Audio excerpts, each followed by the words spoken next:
the ashes, we had a beautiful funeral, and a couple weeks later we got the ashes, and the four sisters did a little something, But I don't know. My therapist said, your parents, your loved ones, they're not in the casket, they're not in the ground, they're in the car with you on the way to the cemetery, they're in the car with you going home from the cemetery. And I really believe that. I happen to be godless, but I do believe in science, and I know that energy cannot be created nor destroyed. I wrote that.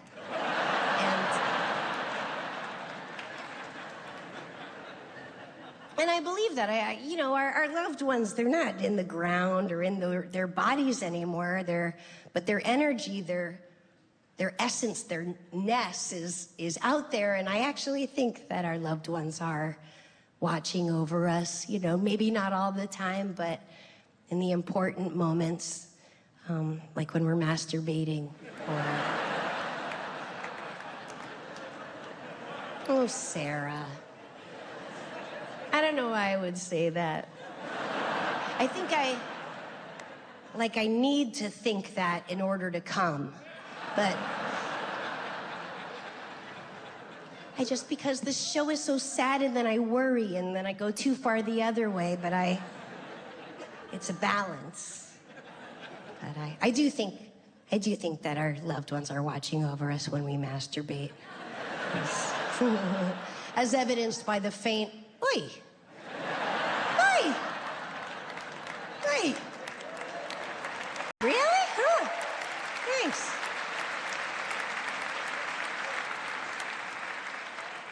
So, now my dad is dying, and oh my God, he's being so funny.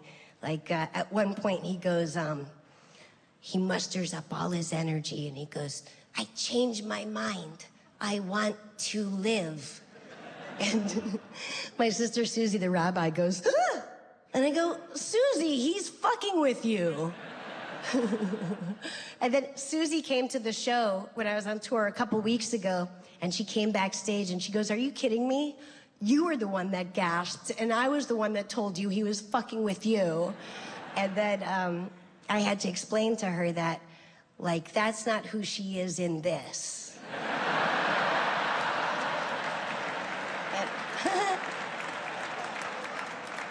So we're taking turns sitting with him and sleeping next to him, and at one point, Rory is, he's sitting with my dad, and my dad's phone went off, and I don't understand how old people, they don't know how to use a smartphone, but somehow they hack into it and make the volume 1000. And also the ringtone was the Star Spangled Banner. And Rory's like, you want me to answer this? It's somebody named Steve Foreman. And my dad goes, okay. So he puts it on speaker and he holds it up. And this guy, Steve Foreman, goes, Schleppy, say it ain't so. And they have a little conversation, and it's very sweet, and they hang up. And my dad says to Rory, you know who that was? You ever hear of Imitation Crab?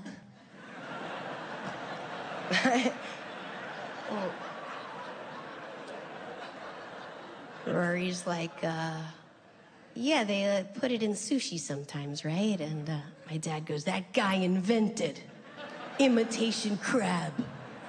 And he really did. In 1970, and now he's rich. And so Rory goes, that's amazing, how'd you meet him? And my dad goes, Dunkin' Donuts. They met at Dunkin' Donuts, and now they're having a conversation on his deathbed. A lot of my friends came by to say goodbye to him because, my dad played poker with us, so a lot of my friends, my comic friends, knew him. And Jeff Ross, Jeffrey Ross, the roast master general, the best roaster in town. He's been very close to my parents for a long time. And he came to sit with him, and when he walked in, he goes, Schleppy, I got bad news. I don't think you can be my emergency contact anymore. And he sat with him. And actually, Jeff introduced my dad and Janice to a friend of his, this older magician named Bernie Shine. And they all became friends like the last 10 years or so. And they had gone, Dad and Janice had gone to see Bernie perform like 6 months earlier, you know? So Jeff is sitting with my dad and he goes, "You want me to FaceTime Bernie so you can say goodbye?" And he said, "Okay." And he FaceTimes him and he holds it up. And Bernie gets on and he says, "Donald, I'm so sorry." And my dad said, "Bernie, your show was so bad it killed Janice."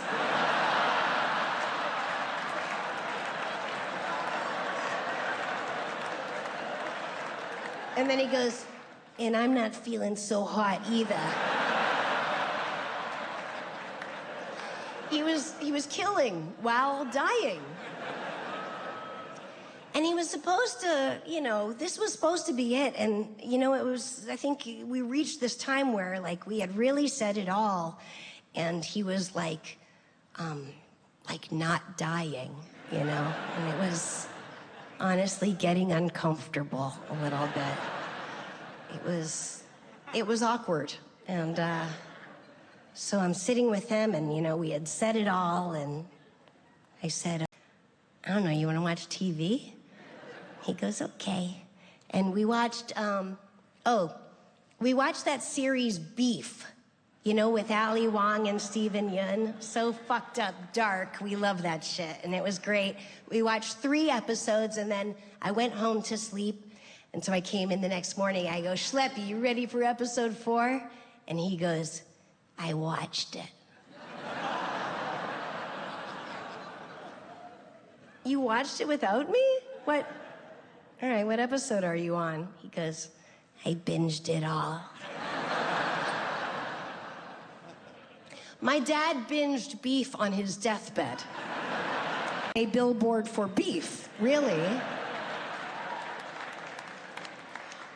He had a friend, there was a guy named Barry Tatelman, absolute mensch.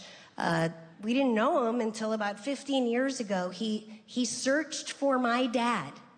And he found him on Facebook, and they've been close the last 15 years. Why was Barry Tatelman searching for my dad?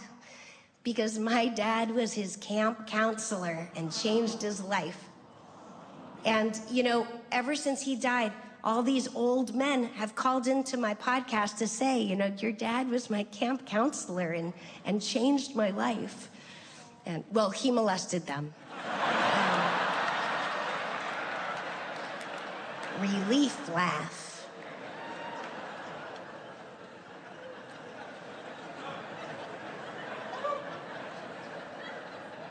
So, Schleppy did die painlessly as promised. And it's so odd, you know, because I now have no parents. And there's really no age where you are ready to have no parents. You know, first my stepdad, John O'Hara, who didn't even make this special.